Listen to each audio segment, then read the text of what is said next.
I'd just never experienced this kind of like weird hallucination flow state. And so once the sun came up, I was feeling pretty good, but I knew that my tank was pretty empty. When you hit 200 miles, you still had almost 2 marathons to go. That broke my brain. I turned around to him and I'm scared. I am actually scared that I'm going to do something dumb and I'm going to end up off and he was cool. Let's sleep, take a nap.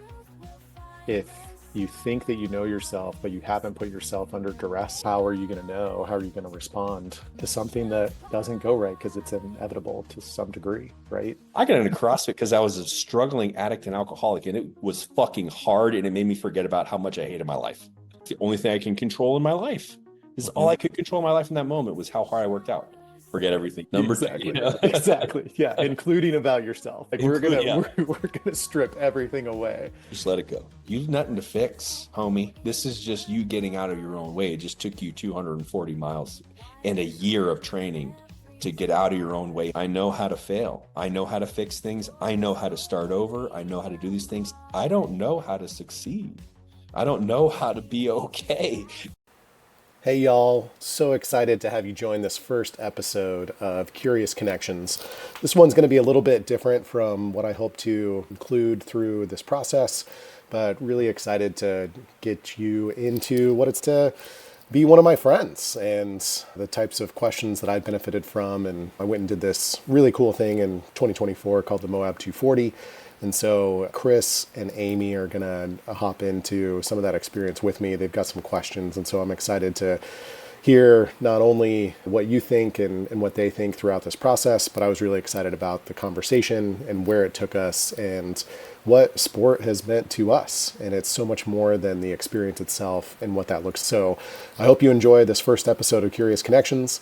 The following episodes are going to be hopefully an exchange very much this, but one that we can go back and forth and have a little bit more dialogue we have towards the end of this episode. But hope you enjoy. Here we go. Well, dude, how was the race? I know we talked briefly, but let's just go there. We need to.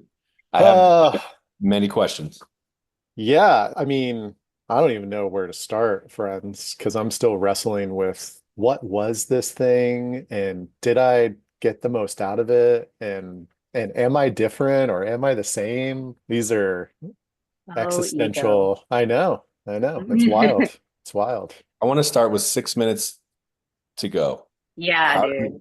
How did it feel to make it? Because we were tracking. The best part about this, and sorry for the dog toy. I'm upstairs today. I'm out of my basement lair. My whole family got into it, which was so sick. My mom and my dad, they'd be like, "Where's Trevon?" Every day they'd be. My mom would message me, well, "Where's Trevon?" And we'd have markers of, okay, here's the next checkpoint. How much time has he got? Where's he at? And then, dude, 6 minutes to the finish. Yeah. Take me there. Yeah. It was funny because it was probably at the 180, 190 mark, somewhere in that range is where we started. I really just picked a good crew to pay attention to this stuff for me. I wasn't looking at I never once looked at the app, the tracker. I never cared about where I was at place wise. And so there wasn't any of that comparison. But my crew was extremely dialed into the time. And so they were the ones kind of monitoring, hey, and because of trade-offs that I made, which I'm sure we'll get into on the first couple of days, which ended up paying off. It wasn't until I think it was probably 190, which sounds insane, where we really started to be, hey, Trevon, if you go at the current pace, you will not make the cutoff for the next aid station. And that was wild. I was with Will at the time. Amy, you know Will. Chris, I don't think you know Will, but I either need to sleep or I want to sleep and I want to take care of my feet. And he was, yeah, you can't do both. So choose one. And if we take too long here, we won't make the cutoff for the 200-mile aid station. And that was probably the first time where I was like, oh shit, what am I going to do here? And so that was one of the coolest experiences because I took care of my feet. We ran into another runner who needed, I don't know if you guys have ever used a runner stick. I made Will carry a runner stick just in case because my body was feeling away. And the guy was, you guys have a runner stick? Can I use it? So we just gave it to him and I traded him Advil because the previous aid station didn't have my drop bag for whatever reason. So just missing, which was not awesome. And so this weird exchange of a recovery tool and some over-the-counter painkillers. And so just started really being able to move well because my feet were feeling good. Decided not to sleep, just fix my feet, a couple of Advil. And so we cut down our mile time by half. So we were flying. Will pushed me.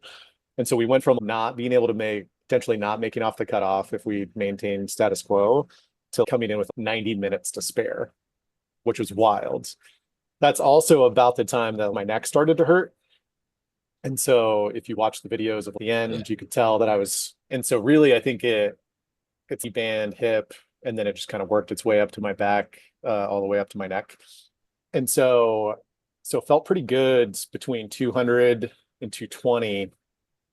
Got a massage at the last aid station. That helped for 3 miles. And then it's dark at this point, and for the last 20 miles, well, probably there's at least a half marathon in there in the dark where all I could see was Tony's shoes, my pacer in front of me. I just have a headlamp. I have no range of motion in my neck. I'm stuffing gloves to try to lift my head up just a little bit.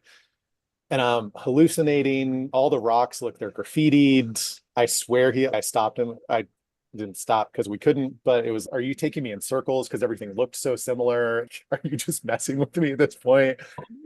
And so it was just this complete surrender of just being locked in, single focus. Luckily, it was pretty downhill at this point, still pretty technical, which was a little funky to move well. And my body was just doing it. It was crazy.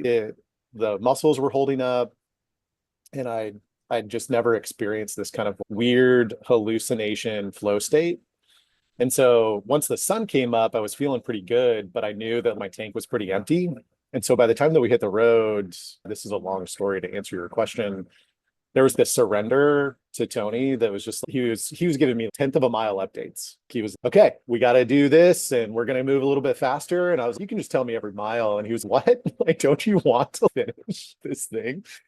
And I told him, the bigger accomplishment is already there. I'm going to make it to 240. If it's within the time limit, great. If not, it was this moment of surrender of just time is arbitrary. It's made up. I would love to make it. And if I can do that while pushing at this level, great. I'm going to make it according to you, but I don't need to push harder to make it in 7 minutes instead of 6. You know what I mean? And so it was this weird kind of culmination of the deeper why and why am I out there, but really crazy at the same time because the ultra community celebrates the last finisher more than they do the first. And so that whole gathering at the end was awesome, but also wildly uncomfortable. I don't to be celebrated, all these things. And it was people being emotional for me, all sorts of stuff. And so it was this weird recognition of, oh, people are going to look at this and be inspired more than the first place person. And I just happened to be that. There was no plan to be that. There was no, you know what I mean? It truly just happened. And I don't even know what to do with that. It's crazy. It's crazy. But yeah, it was cool to be able to finish. Hilarious that it was that close. I think it's the closest by a good margin of a final finisher for this race ever. Super close. Yeah. Yeah. They sent someone out to run with me. Are you gonna the last mile and a half? They were cool. You're looking good. I think you're gonna make it. They were also surprised. Wow. So yeah. So that's when you know that you're cutting it close. The race people are surprised. Cool. And they were great. They told the guy, we'll celebrate him whether he makes it in the time or not, because they wait to do all the award ceremony and things like that until the last finisher. And looks like he's going to finish whether it's in the time or not. We don't know, and we'll still celebrate. The only difference is you get a belt buckle or not. That's literally the only difference. So, but I got it. I'm pretty serious right here. Motivation. Incentives. No, I think I always feel with life, it's because you had that deep surrender because the intention was from that place that you were celebrated. You know what I mean? I think that if ego was involved and you were, I'm gonna make it, I got, with a different energy, I don't know that you would have been divinely received. That, I want to believe. That's how I have to believe the world works. Yeah. Yeah. And I think it could have gone the other way too, right? It could have, I mean, I easily could have pushed and done something to not finish. And there was plenty of opportunities to make those types of calls, but Yeah. there wasn't a margin of there's a reason past 200 miles to push it more to not just finish. It Yeah. was crazy. Yeah. Yeah, it's a lot. It was a lot. What hit, at least in our household as we were watching, was the fact that when you hit 200 miles, you still had almost 2 marathons to go. That broke my brain. I've done some long stuff, well, I have nothing compared to that. I've done a marathon, I've done 30-mile things like that, and I was two of those left, and you've been running since Friday. It was just, how did you navigate? Did that ever come in, the gravity of it? Yeah. There was only two times that I really had kind of one of those moments. The first was night one, where you started to understand the scope of what was going on here. And it's hilarious because it's so much smaller when you realize the human body and what I was actually about to describe to you guys that broke my brain. But we had just come down off of the Jeep roads and we're running along the interior rim of this canyon. And both of you have spent time out in Moab. So, there's no light pollution. It's awesome because you get all these stars. And so I'm distracted by the beauty. And then my eye line starts to go down and I see this train of headlamps. And it goes, I'm already towards the back of the pack. And I'm just watching this train and I gotta go all the way over there. You can just see. And it's not like I could see for 5 miles or anything like that, right? And so that was maybe a mile worth of running because I couldn't in that because of curvature and things like that. But that was one where I was just like, oh shit, this is big. This is crazy. And then And it was only like that, a mile. You were yeah, only like a exactly. mile. Right. Yeah. Yeah. Yeah. It was so small, but it was in that moment and I wasn't running with anybody, so it was kind of just this personal realization of just like, oh my gosh, what am I doing? What am I taking on? And then the other one was it's probably day three, but you're kind of running from the southern mountain range to the LaSalle's.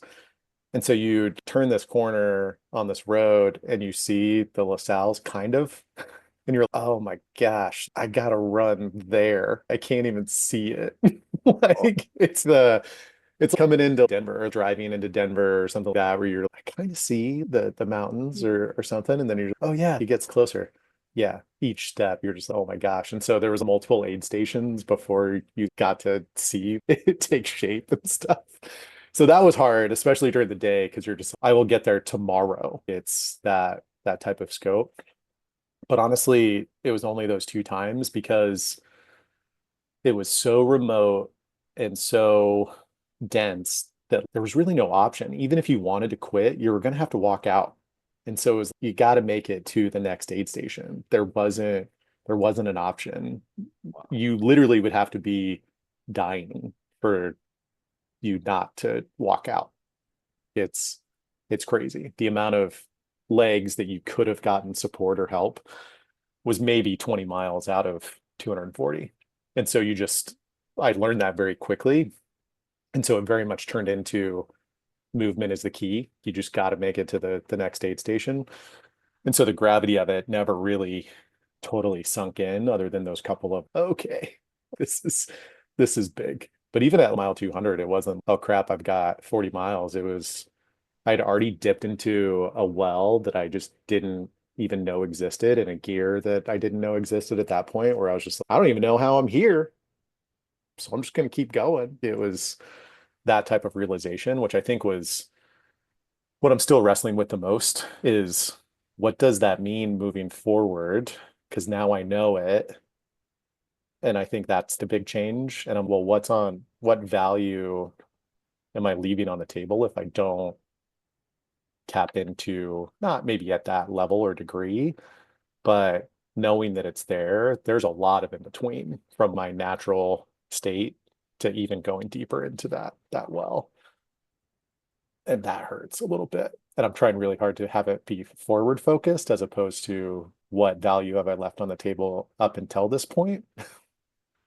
So luckily I haven't gone down that rabbit hole a little bit, but there's been a few journaling times where no, that's probably not productive thinking, Trevon. You should probably switch. Don't go backwards. Like don't go backwards. Keep it forward. You got this. So yeah. Yeah, it was wild. It was a lot. Yeah. Was there any point where you broke down? Yeah, I had two really scary nights. The first one was GI related, so definitely had issues in training and stuff like that I was able to troubleshoot, but never in a race environment and never in a spot where I was, do I have everything that I need to troubleshoot? Because I was literally in between aid stations. So it was, okay, man, you've prepped, you have your stuff. Are you going to be able to do this? And it's funny, I was with my pacer Will for both of these. Poor guy, I was both of my breakdowns. You're glad I chose you, but you bore the brunt of seeing me at my literal worst. So yeah, it was night three, I think. And we were just now getting to the first mountain range. And so had endured basically 2 long exposure days and things like that, and then get into a little bit of elevation, 9,000 feet. So not quite 10,000 yet, but going from 3 to 9, it's not insignificant. And started to cool down, and you're kind of in aspens and in some pine forest and stuff like that. And I just started just puking for 30 minutes. Nothing is helping. And so finally, he's like, what's your salt intake still? And this is such a random question. I've been dialed in. I'm running through the desert and all the heat. He's, well, yeah, we're not in the desert anymore. And it was just this, oh crap. And so I was just, it sounds, I was just over on my electrolytes. And so spent 30 minutes just in my pure water reserve instead of I was drinking Element and taking a salt pill every hour. So backed off the salt pills, backed off the Element. And that was it. But it had gone on long enough where this is something that if I can't get it under control, it's the easiest way to medically have to dip. And so really tough for the headspace in that of just, I still have 7 miles to get to the next aid station to even ask someone other than the two of us that are here of what else could I do, and just wasn't moving very well and wasn't feeling awesome. So that was scary. And then it might have been the next night where we're finally at altitude, and man, these climbs were just brutal. I was, who blazed this trail? Just someone really did not, people, I think. And so that's no switchbacks. It's, oh, we're gonna go up and then dance along this ridge, and then we're gonna go up, up, up, up. And I was just, what is happening? And because you're doing a little bit on this ridge stuff too, there's classic mountain kind of hiking and things like that, but probably some of the most narrow trails that I've been on. And with my poles, my cliffside pole kept on slipping. That's how close it was. And it wasn't, you weren't going to roll, thousands of feet down the mountain, but probably close to 100 by the time that you would catch something. So it's not nothing. And super tired, and was just, well, am I moving well? Asking all these questions. At one point, he was holding my backpack. He's, I got you, man. Even if you slip, all the stuff. And dude, I'm twice your weight. In my head, I'm just, there's no way. Like, there's nothing. And then finally, I don't think I've ever said these words out loud. I turned around to him and I was, Will, I am scared. I am actually scared that I'm going to do something dumb and I'm going to end up and he was, cool, let's sleep, take a nap.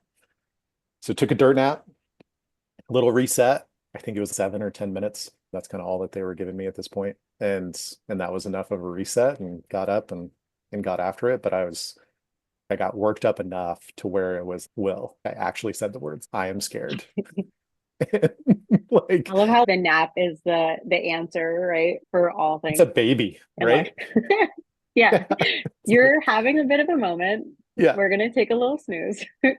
yeah. Have you eaten and Oh, have you slept? solves a lot of life's And the mysteries. hydration and the hydration Yeah. and the first one with the hydration.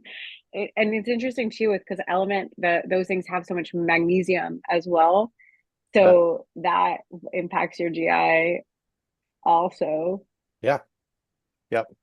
And those were a slow drip. I was dropping one of those into a 3 liter bladder. So it wasn't I was doing the high dosage. It was more of just honestly a flavor profile. So, because when you're getting water from these things, it's Yeah. the 5 gallon military Yeah. jugs at places, that they fill up 4 days before. And you're just like, I'm drinking metal or plastic here. This is feeling good about it. And so I was just needed something different, but was able to dial it back and feel good. But yeah, super funny of the things that what a life lesson, right? If this And it, applies to ultra marathons, why couldn't it apply to your daily? have you taken a nap?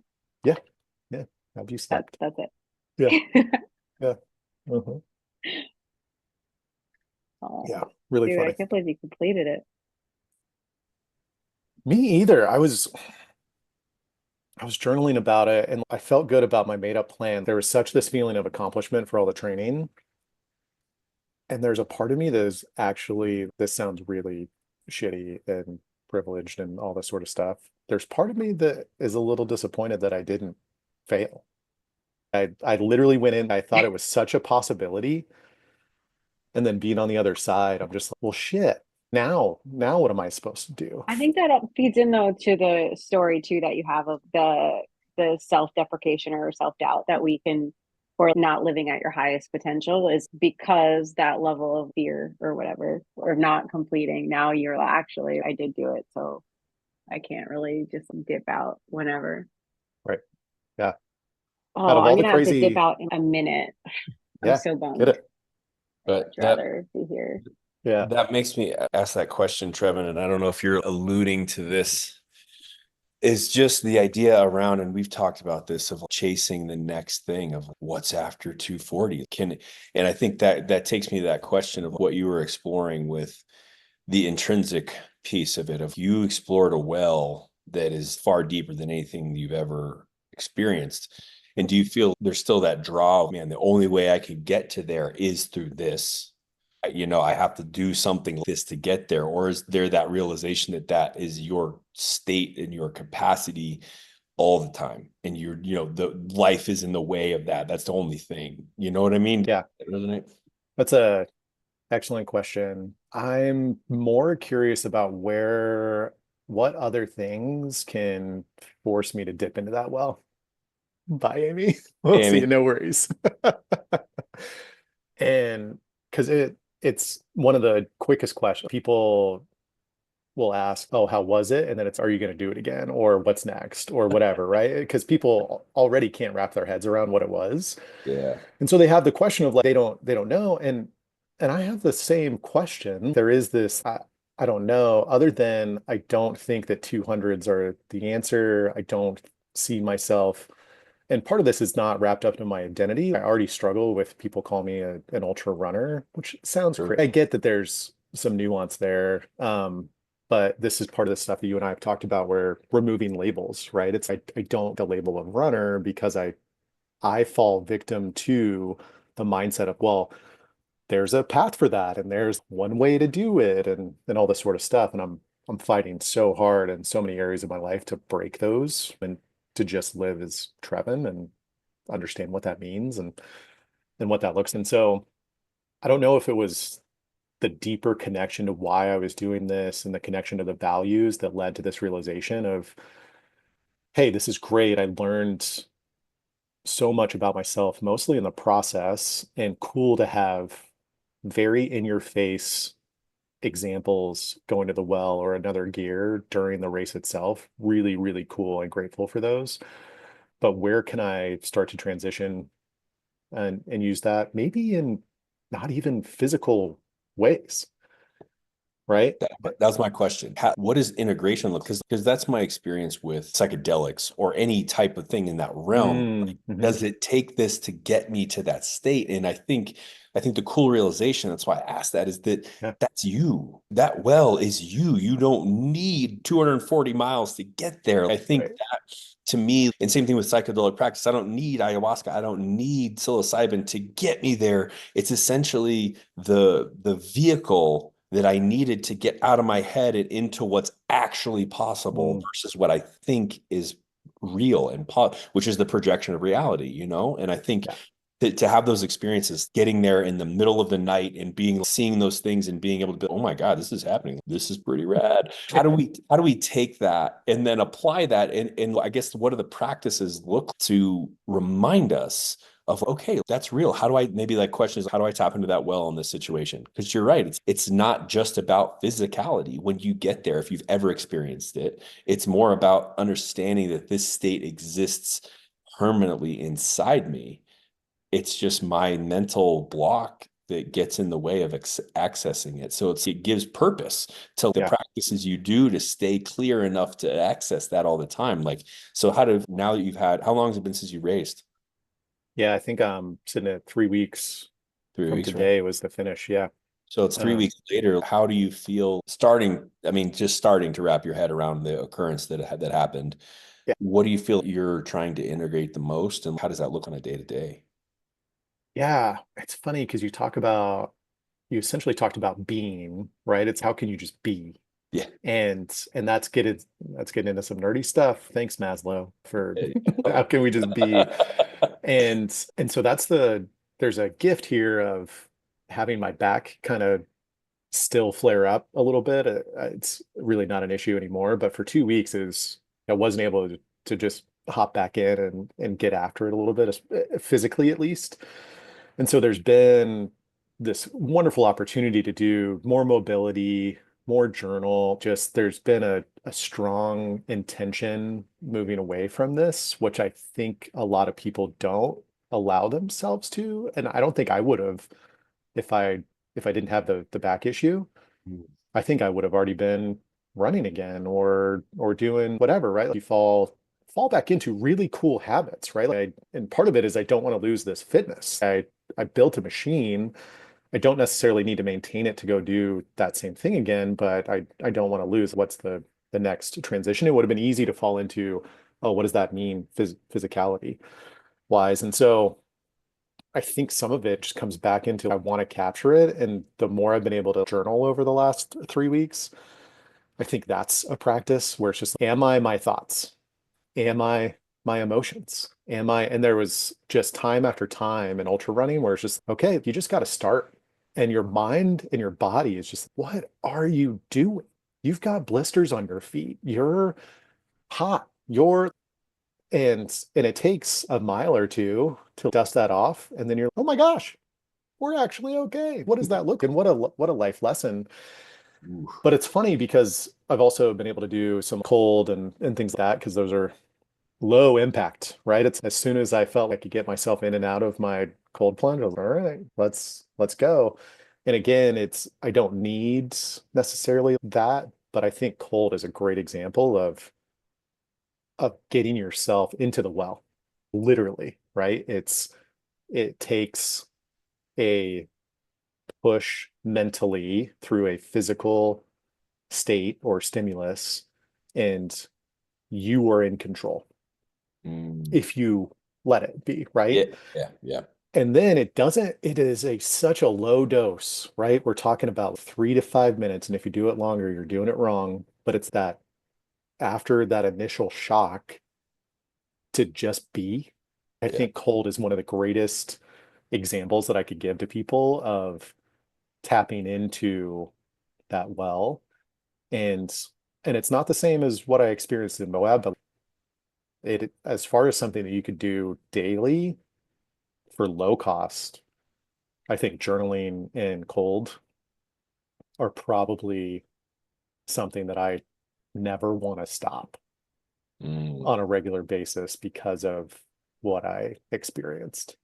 And I don't think I've articulated that until right now. I don't think I could have said that a week and a half ago. but having a little bit of extra time with kind of these being the practice that I'm able to go, and so much reflection on the race and things like that. Yeah, I don't know that I would have gotten there. That's cool because it provides that the deeper why to what you're doing. And you now have this super intrinsic understanding of why you get in the cold and it, and to your point, that push of, okay, I can mentally, physically push myself into this because I know this is going to help me get into that deeper well, and the understanding behind the practice and the journaling and what that's doing, and understand that it's just tapping into that well deeper and deeper and deeper every time. I think that's really cool to, have an experience reinforce your practices. That's Yeah, that's that's bold, and that's cool because to walk away, essentially that's what you're doing. You're right. testing it. You're testing your theory of life in an experience that, and then you look at what worked, what going Yeah, back to it, the cold, the journaling for sure, no question. Physical shape, you keyed on that. I just like being capable. yeah, Being capable is a big thing, and I think that's amazing, to know that. I think it adds fuel to it, which is cool, which I think ironically is what's going to naturally propel you to the next thing. Is going to be okay because you're practicing. They're going to lead you down the road, and right. you're going to get you of all people are going to get curious, and you're going to be, let's see what this does, and which is cool because it becomes the lever for self love and self actualization. Is that piece of these are the things that keep me clear, and you stack all these things together, and you look back at it, you're how on earth did you get into a journaling, a fitness, a cold plunge practice, all these things which can be really checklisty in today's culture of here's what your morning routine should look like. But Yeah, in reality, what you've done through pushing to that end of that well is you've now gone back and understood I can walk you down the road as to why I do that without a shadow of a doubt. But the key is why I do it. This is my experience in the cold. This is my journaling experience. This is my fitness experience, which you get to share, which is super cool. And it's not this, you got to do cold every morning at 5 a.m. for this reason. It's no, man, I went on this journey and this is what I learned at Attitude. yeah, that's you made it sound so simple, but I fell into the trap that so many people do. When I started, it cold was a comparison entry point. It was, oh, or I was at this men's retreat and it was, well, everybody else is doing it. I'm not gonna walk out this door, whatever, And so it was just, it was ego driven. I'm gonna man up. I'm gonna stay in this thing. And it was the same with breath work. It was the same with, I mean, we did hot and cold and the breath work before. But the entry point was not motivated by, and maybe you could argue I did decide to go to this men's retreat to try Sure. to, you know what I mean? And so, Yeah. but it wasn't for, looking back now, it still wasn't for the right reasons, right? And because I hadn't done the values work to articulate why it would have even led me to the reasons or whatever the case may be. I don't know. I would challenge that a little bit. Yeah, I hit me with it. I would say that you're judging your past experiences on your current values. That's absolutely what I just described. Yeah, yeah, yeah, Yeah. yeah. Yeah. That Trevon that got into that cold plunge, he was getting in the cold plunge to prove to himself that he could do hard things. And he wasn't afraid to do hard things. He wasn't worried about what the values were getting in the water and what the water meant to his soul and the journey he was on. He wasn't there yet, man. He just needed a kick in the nuts, and he needed to hold a guy's hand while he got kicked in the nuts and realize he was okay.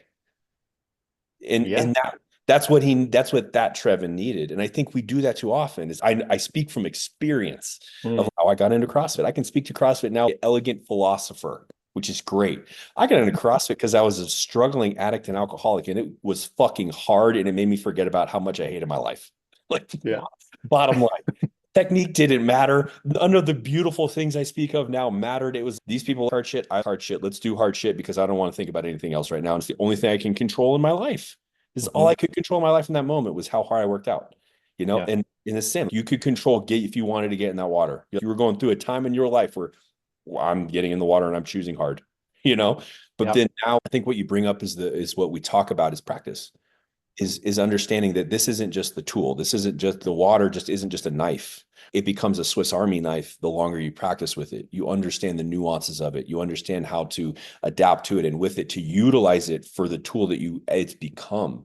But when we just stop practicing, we stop being curious about what this is actually teaching me. Yeah. Then we're just checking boxes, and then we can't go without it, which becomes another problem in and of itself, where I think when we get into attachment of it, without understanding of what we're doing in that practice, which I think is that dangerous place where we've both gotten with different things in different ways, and it's when you can let it go, you really love it. I don't need to get in the cold. I choose to get in the cold because I know what I'm doing, that takes practice. It takes a lot of practice, So I think your experience with the cold and then being able to come back from an experience you had with the 240, and then you understand cold now more than 99.999% of people on the planet will ever understand cold because of the experience you went through, which is fucking amazing. Yeah.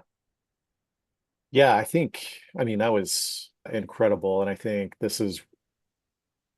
clearly I'm still falling into the trap a little bit, but looking back at previous version of ourselves, and I know that you and I have done some deeper work and therapy and things like that too. But those are the beginnings of even inner child work, right? We're talking about Trevon 2 years ago. We're not talking about 10-year-old Trevon or whatever, right? And so already your quick reframe was, oh no, Trevon was doing the best that he could at that moment in time with what he had.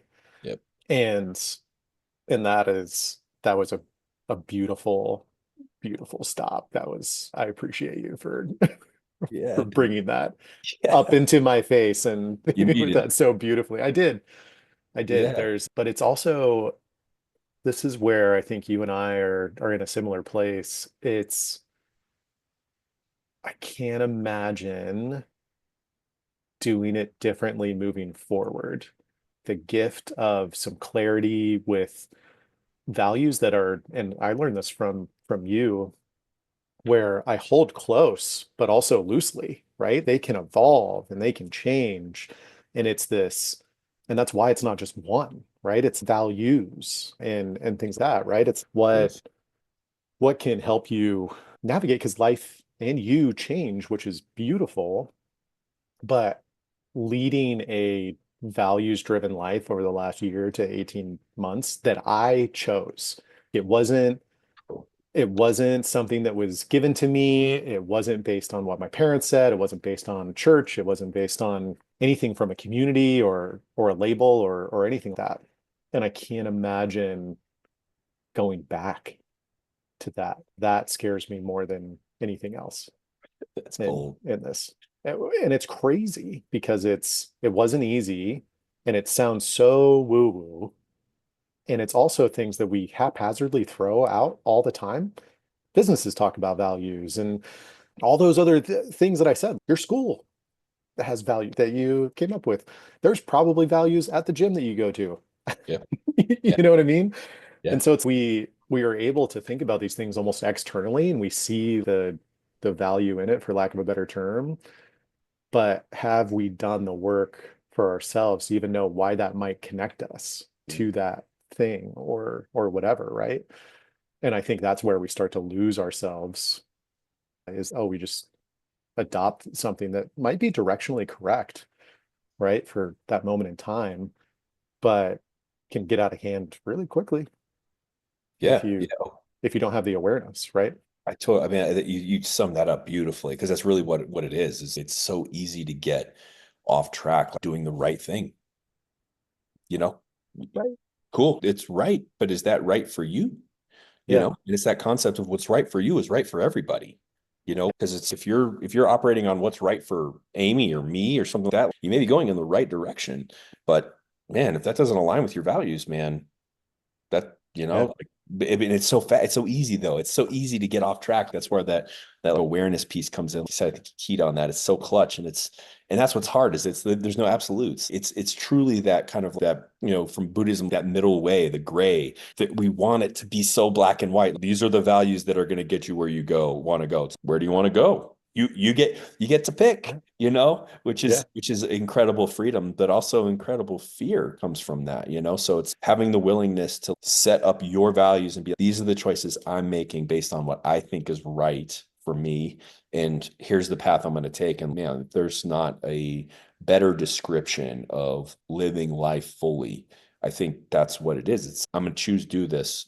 It's scary, but I have the unique human experience, and I'm going to take advantage of all of it. And that involves being, you know, on that cusp of pushing your own values and limits in every way, which is super cool, man. Yeah. It's funny. I don't think I would have articulated it this well, but the the whole experiment for this Moab, the why, and all that sort of stuff, even down from the training. And I asked you some questions. I had my crew captain who just went through his ultra certification. So I was checking in with people that, it's, oh, what could I do to increase hill strength or whatever? And I remember when I was doing some nagging injury, I was like, oh, hey, stairs or some split squats, or there's some body weight things that you could probably incorporate. But I made up this whole thing, and it wasn't totally unfounded. It wasn't, I just blindly went in with zero experience or consulting different people, but I didn't ask someone for a plan because I knew that I would fall victim to trading off Yeah. on the deeper, Yep. why am I doing this, right? Yeah. And I I think remember that that's you keyed on that early. You stepped into it, and I love that you keep referring to it as the experiment, because that was what you stepped into. You were, I know this is a trap. I am going to sacrifice everything for this plan, you know, which is right. just cool. I didn't mean to interrupt. I thought that was, No, I remember yeah, that early but conversation. that was why I wanted to do something so crazy, right? Because there wasn't a lot of noise in the 200 plus mile space. No one's bold enough yet to be, oh, here's your training plan for this. It's Yeah. all bespoke, which I Yeah. love, right? Even coaches and things that I could have gone with, there's no, here's my PDF on the couch to 200 plan. You know Yeah. what I mean? That doesn't exist out there. That is great. You really need to come up with that. This is like that's the 240 plan. Here, first, forget everything you know. Number two, you Exactly. know, Exactly. Yeah, including about yourself. We're include, gonna yeah, we're gonna strip everything away. just let it go. Yeah. But I think my comment of I'm so shocked that it worked, and I'm almost a little disappointed that I didn't fail, because the experiment will change me. And that's why I'm wrestling with, how am I different as a result of this? And again, it's not, I'm struggling with disassociating the prep versus the event itself. Hmm. Right. And so it's Yeah. looking back and rereading some journal stuff and things that you can see the incremental change looking backwards now, but I didn't feel that. It wasn't crazy in the moment. It's if you watch a kid grow up or whatever, and you're there a lot, it's, oh crap. You look at a picture of a year ago and it's, oh, you're 3 inches taller. This is crazy. And so to see, knowing that I'm different from a year and a half ago for sure. And Moab wasn't this. There was 5 days weren't this extra 20%. You know what I mean? And I don't know what I was thinking going into it, but there's also this crazy thing of, and I'm not saying don't go get a coach. I mean, you and I are trying to coach and do all these things. Sure. That's Yeah. not what I'm saying. And I leaned on people, and there was a community and to help me navigate these things. But there's part of me that is fearful of the success that I had in this, because of the way that I framed it up. And I'm just like, It worked. and it's life changing. Yeah. What now? Right? It's, Yeah. oh, can't be that crap. And I can go back to whatever it was before. And that wasn't what I wanted anyway, but it would have been the easier path. Yeah, I've got something that just kind of popped in my mind as far as Yeah. the dichotomy of it that I think is kind of cool. And I think we've both experienced this in the last few years of our lives in general, Yeah. but it's moving from that pattern of having to fix things into being able to create things. And, you know, you created something that worked. Like, there's nothing to fix. There's nothing wrong with Trevon. It sounds the whole precipice as you got to the end of that 240 was understanding that you created what you accomplished. You created that experience. That was you. That's the deep, deep understanding of there's nothing wrong, man. I think it's that fear of if I fail here, then I get to be okay. I get to fix that and work on things and become better version of me versus this kind of stripped all that away and was like, look what's already there. This is you. You did nothing to fix, homie. This is just you getting out of your own way. It just took you 240 miles and a year of training to get out of your own way enough to see that well that's already there that you created. So I think to me, as you've been telling your story and kind of sifting through it in the last hour or so, it's what it's felt is you were almost disappointed because it's the devil I know how to fail. I know how to fix things. I know how to start over. I know how to do these things. I don't know how to succeed. I don't know how to be okay. And to your point, you pointed out first thing you said, I don't know how to be celebrated. New territory, homie, which is freaking cool, man. So I think it's cool to hear you move you from that transition. That's what popped into my mind was transitioning from that fixing mentality to that creating mentality is kind of what I feel from you moving through that experience. Yeah, I love that language. And to come back to some stuff that I'm starting to dabble with back at that men's retreat, but I'm gonna steal your new language here because I think it's better. But moving from life happening to you to living a life of intention, right? And so very, very similar, but I think there's power to the simplicity of no, I would have easily been thrilled by someone labeling me as a fixer, right? Hell yeah. It's ooh, I can I can do that, right? It's oh, but by nature, something needs to be broken to leverage that as an identity, right? Yes. And so Yeah. is it a self-fulfilling prophecy, Yes. right? Yeah. Yeah. And I look Yes. back on some of the stuff where I'm just like, oh yeah, and not in the victim mindset way, but as far as the reflection of this, right? It's oh now forward thinking, it's crap. It's wish that would have been cool, a decade ago to have that realization, but wasn't ready for it. And again, that Trevon was doing the best with what he had. But I love the creating versus fixing, I think is huge. And again, I think we can create the life that we want. But the hard part is we're trying to fix ourselves because of the comparison that we have with others. So we're trying to fix our way into a life that we think we Oh, that want, right? stings. That stings because it's so true. Right? Oh, it's so true. What's wrong with me because I don't have what society wants me to have, or Yep. pick your label there, as opposed to, Yep. no, I am creating the life that I want. And I know at least directionally what that looks like. Yeah. Insane. That's that's pretty profound, man. And I'm still on the front end of that journey, which is crazy. About to turn 40. And you and I have laughed about this, right? It's this. Yeah. Well, and what is age? Yeah. It's okay. That was another crazy thing about Moab that was a huge takeaway is the time dilation. I'm obsessed with what are experiences that can extend time. Moab felt weeks. And so when I find myself into this, okay, I'm halfway there, according to my bloodlines anyway. Yeah. I'm Yeah. I'm halfway to the grave. And then it's, Yeah. oh, that can be dark instead of motivating, but there's also this, oh, if I'm living with intention, there are ways that I can have these moments of extended time. And Yeah. where am I choosing to do those? I had a great opportunity to include multiple people in those time dilations as part of Moab with like my crew and stuff like that. And now it's, ooh, I don't necessarily need to go tell everybody that I love to be, hey, come run with me for 40, 60, or 70 miles. Yeah. Yeah. These guys did, but it's again that intention. Where can I extend time with my kids? Where can I extend time with Claire? Where can I extend some of these things with you? And I'm laughing because I feel we've only been on this call for 5 minutes and we're about to hit the hour mark, right? But it's also, ooh, where can we find the time? We've been talking about it for a while, but how can I create conditions to extend time with Chris and with Amy and with all That's these things? that's That's the really next. Yeah, that's really well put. And I think it's beautifully articulated in that sense of, again, it kind of aligns the why with our practices of, man, this practice is what allows me to be present so that I can extend my time, Yeah. like, because we are, I mean, to your point, time is a lie. It's a created fictional thing that we have.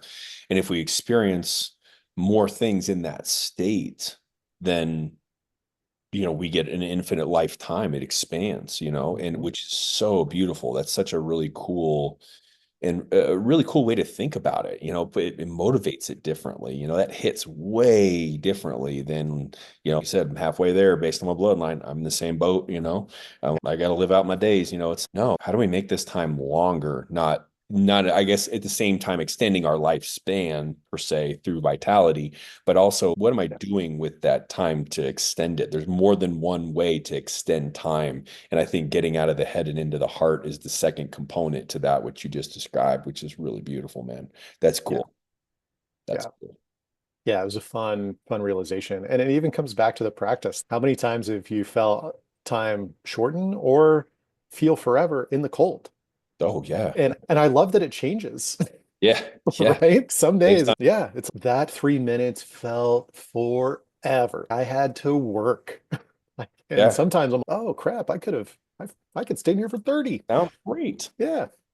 So I do want to be cognizant of time. I'm good, but if you need to No, hop, I want to make I'm gonna sure. run to the restroom really quick. I have a couple more questions if you got a little more Yeah, time. I've got time. Yep. Okay, cool.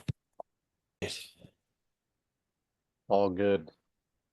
So you had said something early on. I was just curious about what you actually did to do this, but it was that you did things early in the race that gave you the capacity to push at the end Mm, of the race. What did that look after that first night? yeah. So honestly, it was probably 5 miles in was the first, okay, what what's going on environmentally that I shouldn't ignore, and how is my body responding to this? So we had record-breaking heat the first 2 days for the time of year, right? Not ever in Sure. Moab, but so instead of low to mid 80s, it was 93, I think, the first day. And so we were just like, all right. And you've been down there. It's dry. Yeah. It's different. It hits different. Yeah. Um, and if you're not aware of that, easy to make mistakes, right? So really was paying attention to heart rate the first 2 days, and that dictated pace more than a plan or anything like that. And so the first 2 days were, I went in so calm and so ready and tapered that I was, man, I'm going to be optimal conditions. This is fantastic. I'm going the fast race plan. We're ready to go. And the first 3 miles, you're running through Moab and you're just kind of, oh, it's flat. It's great. And so I was like, yes, great. And then as soon as you get on the dirt track, and I probably had 2 miles of that where I was like, you are going to make mistakes. Like you just need to really pay attention. So it was this, and it was coming back to the intention of what am I trying to accomplish? I've done a ton of training that essentially is how can I get dialed into my body? What is my body telling me to do? And so I had the gift of 5 miles in of just letting go of any predetermined plan, even though we had spent a year on those and Sure. redialed them in. And those were according to, it was updated according to what my training actuals were. It wasn't guesswork at that point. It was, oh, we dialed those in, and it was okay. Race conditions are different. What is your body doing? And so, heavier pack to carry more water, slower pace to make sure that I was taking care of heart rate and things like that. And so those were the two big ones. So I was already towards the back of the pack, and that wasn't really in my head, and that early in the race too. No one's worried about that. There were some trade-offs of, aid stations weren't fully stocked and things like that, which was a little bit of a bummer. But other than that, there wasn't a huge impact until you get towards the end. You're like, hey, remember that slow pace that probably allowed you to get to this in the first place? You're gonna have to find something different. And now's the time to do that, right? Yeah. But it wasn't the same conditions at the end. You're through a different place. I was doing stuff at night that might have hit different during the day. It really worked out to where the more exposed sections towards the end of the race, I just happened to do at night. And so there wasn't that same factor to slow me down more. And so it's it's hard to, in retrospect, even go back and wrestle with what was what could have been different. And when the whole goal was to finish anyway, I haven't really gone there. It was only Yeah. in that moment where it was okay, in order to achieve the goal, which is finishing, you Yeah. need to do it. And so there's zero regret, or I'm not hard on myself for those decisions at all. No, I mean, and kudos to you. I think it's cool to see you dial it in that early. Of nope, this is to your point. It was almost like the getting sucked into the plan early on and understanding the experimentation early on and the training being. I know I'm going to get sucked into this. Is kind of the same thing of early on. You're like, no. This is how I'm going to do it. That's super cool, man. Because it does. It sounds like it's what made I think it gave you the experience you were looking for, but you hadn't, if you wouldn't have known that, if you wouldn't have come in with that intention, I think that's the miss right there. That's getting in the cold water to get in the cold water because someone said get in the cold water. You know Right. what I mean? That, you're at that point, you had done enough practice over the year to be, no, I want to listen. And things are telling me to listen right now. And I'm gonna, which is awesome, man. That's cool. Not Yeah. easy, And it's hard too when, I mean, race environment, dude. talk about the easiest way to compare yourself. Oh And when yeah. you have 70-year-old passing you super easy and nonchalant, not even breaking a sweat, and I'm just like dying 7 miles Yeah. in. You're maybe I could move fat. I could probably, and it's no, run your own race. You don't know what they're trying to do or whatever. And so even that little mantra of run your own race, super helpful, super helpful. Not bad, So man. yeah, yeah. And I had the luxury, that was a huge lesson from the keys. So this was Mm, a transferable, and I didn't heat it as early in the keys. And so it was a little bit more of a painful lesson back then. But I started walking early in that race compared to others, and finished towards the end of that one too, but was able to finish with a high dropout race in both of those, a high dropout percentage in both the yeah. keys and in Moab. Yeah. How many people like started versus finished Moab? Do you Yeah, know? there's a hundred person dropout. So I think we started just shy of 230, Okay. and I was the 129th finisher. Wow. Yeah, Dang. That's yeah, insane.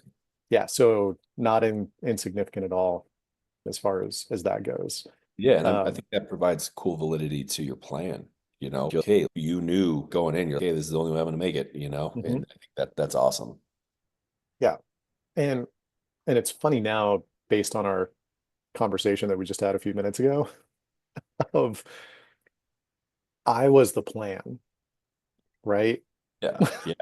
And Yeah. so Yes. it's, if I can be dialed in to the repetition of awareness of what my body's doing, that was the plan. Mm, And when to push that, just like in training, right? There was times where it's okay, I need to dial it up, and I need to do something. So it's cool to, in the appropriate moments, to be able to push. And I think the harder part was, at least those first couple of days, that's not the plan yet. And so restraint. yeah. And Yeah. Tony, my crew captain, and I kind of talked about that going in, and kind of split up the race into two, at least on the front end. Really funny. And so Yeah. it was staying connected to intention on the front end and exploration on the back end. And so again, just having that top of mind was nice. I think it absolutely saved the race for me, for sure. And then the Yeah. exploration on the back end was just, there wasn't a lot of choice, so it wasn't there was a lot of presence of mind Sure. because I was exhausted and hallucinating. And but that's what really paid off with the crew too. They were dialed into what I wanted to do. And so they were like, hey, you want to do this, but you also told us what your goals are. This is the trade-off that you will need to make. So it's, yeah, you can absolutely sleep, but you probably won't make it to the next aid station. What do you Yeah. want to do? Okay.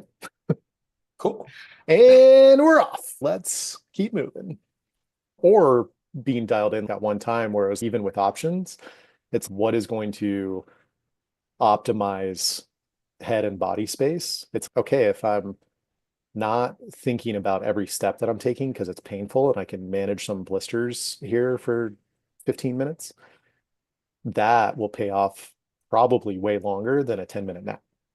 And so even making some of those calls, Nice. I think were easier because of the prep and the intention.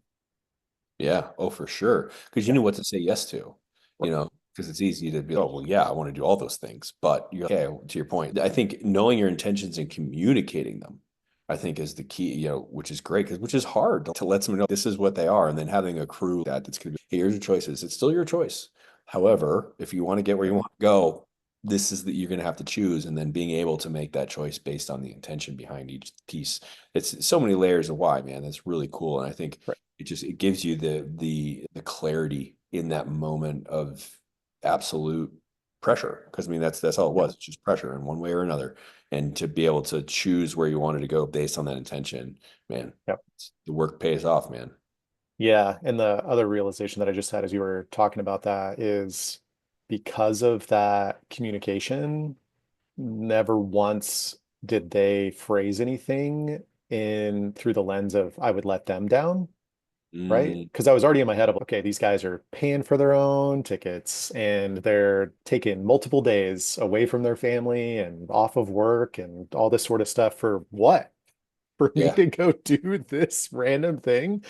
yeah. And I realized the benefit of having crewed people, and there's something really cool about helping people do really hard, difficult shit that's absolutely worth it. But when it's kind of coming back to that, I struggle being celebrated. So I Mm, chose the right people, but in those moments too, it was, oh, are you going to let yourself down, Trevon? Because I was so clear to them with that communication. And think about how that could translate to any relationship. You want to talk about boundaries or whatever. If you can get more clear on who you are and why you're engaging or whatever, the game starts to change. And I mm, just happened to high dose that in yeah, 5 days, right? real. Yeah. Yeah, I mean, you went into the most to the deepest well of that, which is super cool. And you get steeped in it, which is awesome. There's no practice like that, dude. Yeah. Yeah, that was crazy. I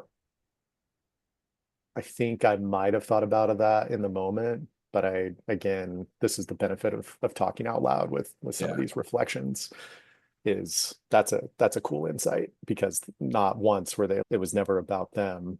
And they always gave a push through the lens of what I gave them. Yeah, the mirror. Yeah. That's it. Oh, which is Yeah. so cool. You know, that band. That's beautiful. That really is, man. You Yeah. know, I think that's a Yeah. cool. Yeah. And really cool, in an individual sport, a cool translation to community matters and choose people that are going to be able to do that for you. Yeah. Yeah, Right. right. You are who you surround yourself with, you know. Yeah. Yeah. That's that, you know, you chose based on you values.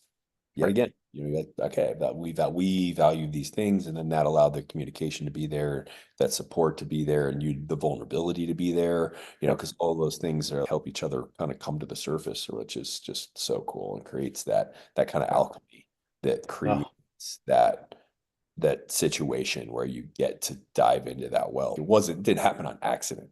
You know yeah. what I mean? It's all of this stuff has been coming to a head. It seems in that moment, oh my God, I'm dipping into this well. It took this. And I think that's the bait. That's Mm, that's the bait of, oh, it took the 240 race and at mile 200 is when I'm going to hit my well. That's what it takes. No, man, this is a year out. In reality, this is the moment you got into the water at that men's retreat is when mm, this started to come together, you know. It's just not on our timeline, you right. know.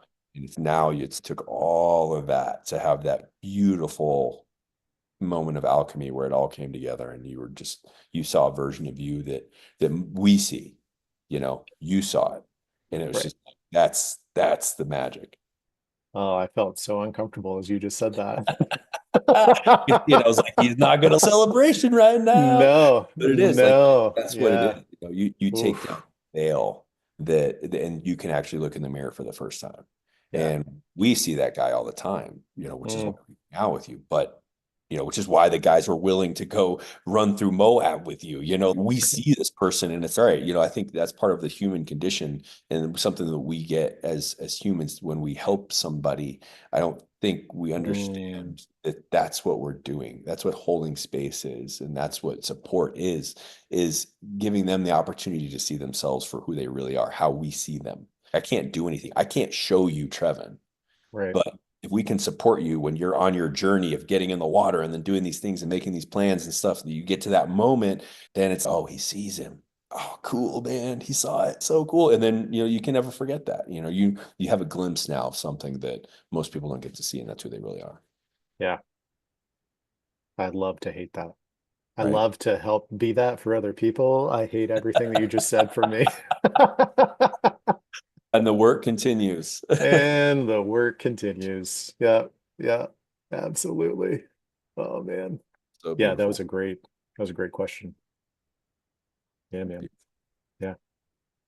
Anything else that was on your mind? That was a great throwback because it really was. That was Yeah. an early, Yeah, I you're heard that good. early on, and Yeah. we're not letting that go. That set up a whole lot, which Yeah. it did. That's why I wanted to start at the end because I think it was cool that you had 6 minutes and how you got there. But I wanted to, we were able to take it back from 6 minutes. Really came down to 5, 6 years ago when you decided to get in that water for the first time. Yeah. And that's the timeline that it took, to get there, which it just puts it all in perspective, you know. Yeah. I think that's just so beautiful, man. It is really enjoying the journey of it, and these Yeah. these times of integration are about that of how can you broaden and see the beauty of all of it, you know. Yeah. I think if I was going to write a book, I think that would be it to sum up. It's from 6 years to 6 minutes or something like that. Because Yeah. I think the awakening of, ooh, there's something's not right and I'm totally out of control and my life is starting to crumble was probably at that 6 year mark, Yeah. somewhere in there, weirdly dialed into that. Yeah. And then to have 6 minutes on the other side is really funny. Yeah. Yeah. From the beginnings of the implosion, Yeah. which probably that long ago. And it's so wild because again, here we are talking about middle age, and it's 6 years in that is not, I mean, it's not a small amount, but it's also when you look at it, it's oh, that's not too crazy. And the amount of change in that 6 years compared to the previous 15, it's wild, Right. and not it didn't feel good. Don't get me wrong, I wouldn't wish it on my worst enemy. That's an important distinction, Yeah. is it's not, it doesn't feel good. It's not No. this rosy, soft thing. But at the same moment, I think, and we've talked about this, that doesn't, not feeling good doesn't mean bad or wrong. It's just hard. It's our Mm, judgment of it that yeah. it shades it. This is wrong. This isn't supposed to happen. This isn't this. This isn't that. And it's no. It's that 6 years ago you made a decision to be aware. You made a decision to change in some fundamental way because things weren't working. You woke up. Yeah. You got in the water for that first time, and you can't unsee what happens after that. And you went on a 6 year journey that led to that incredible moment where you got to experience you in the raw for the first time, Yeah. and one of the first times, at least as an adult. Yeah. And you know what, I guess this will be the final question: would you trade any of the last 6 years for these moments? Oh, no. Again, I don't think it would be as as good or as clear, right? Without those. And I think the deeper summary for this is God, and it goes back to the fixing versus creating hard, where 6 years ago, all of the band-aids were starting to finally give way, all the fixes. Great at Southern engineering, man. Just, oh, we're gonna patch, we're gonna make it work. It's gonna be great. And that Yeah. house of cards started to just, whoo, what does that look like? And so again, it's creating moments where you can put you and your values under duress because life is going to do it if at some point, right? And so I'm not going into life disillusioned that something difficult could happen to me, but these things, Moab and the training and the clarity and even the cold. It's how am I going to act when something doesn't feel right? And guess what? Every time you get in, your your body and your mind is just screaming at you. Something doesn't feel right. It's not good. It's not good. Yeah. What are we gonna do? Right. And so it's you could create some of that microdose, to use our terms, discomfort, knowing that, and again, this isn't a victim mindset. It's knowing that life is unpredictable. And if you think that you know yourself, but you haven't put yourself under duress, how are you going to know? How are you going to respond to something that doesn't go right? Because it's inevitable to some degree, right? And how resilient and how quick we can navigate those challenges, I think, is really up to these moments. And grateful for Moab to be a big test of those. But again, the part that I'm wrestling with is it was really, I mean, we just talked about the last 6 years, but the the confidence that came in the last 18 months with the clarity and things like that is the bigger win for sure. In the daily test of those, and the can I create and what does that look was really, really cool. Yeah. Yeah. It's amazing, man. Great questions. I love catching up with you. This has been just Yeah, so good. so good. I appreciate your willingness to just dive in and answer. There's no script. There's no, oh, this is what's going to come out. It's, well, here we go. This is what this feels, and which is Yeah. awesome. It's raw. And it does, I think, because that's important. Especially, I imagine right now, if we were on a podcast and somebody was going to listen to this, it's the moments where people understand that the overnight success isn't a thing, that you didn't just get to this magnificent realization by training for an ultra marathon and that was the solution. This was a very small part of the entire journey that it's taken you to have these realizations, and that it wasn't linear, that it was really fucking hard in every sense of the way, mentally, spiritually, emotionally, physically. It broke you in every way along the way. But to hear you say that you've gone through all of that in the last 6 years, comes down, you finished the Moab 240 with 6 minutes to spare, and you wouldn't trade a minute of it. That's inspiration. Because that's where we're at, is most of us are in the middle of that fucking 6 years, whatever that looks for you.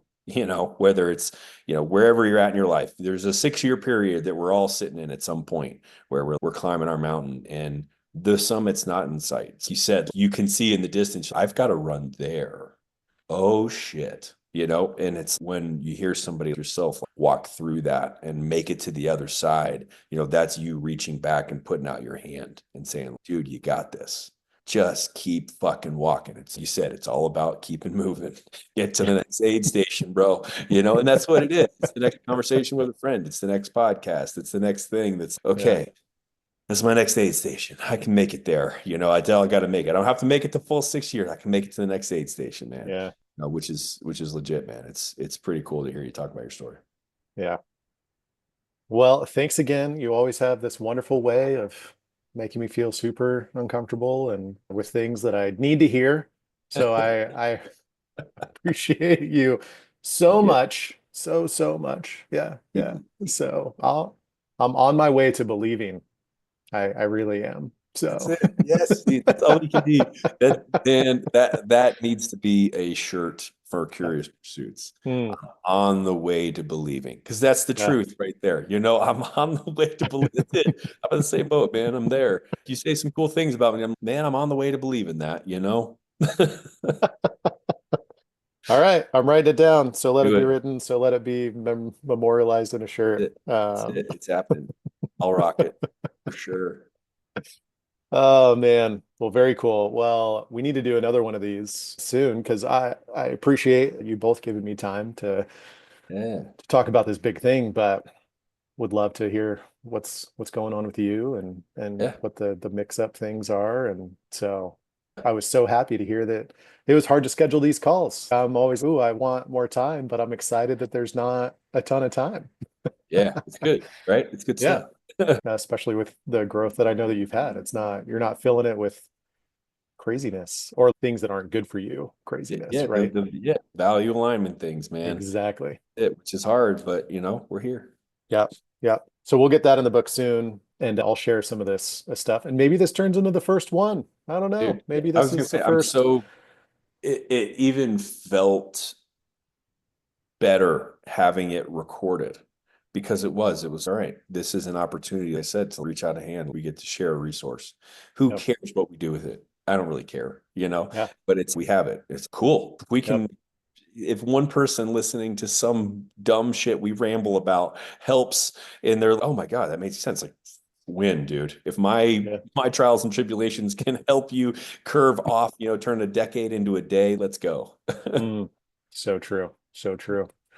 All right. Well, maybe this is the next thing. This is the next Moab start. This is day one of me being uncomfortable. So For real. here we go.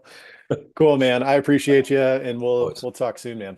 Sounds good, Jeff. See you, man. Hey, thanks for tuning in. Hopefully you enjoyed that conversation. Stay tuned for more episodes coming shortly your direction on whatever podcast platform that you subscribe to. If you this, the best way to support is to or follow.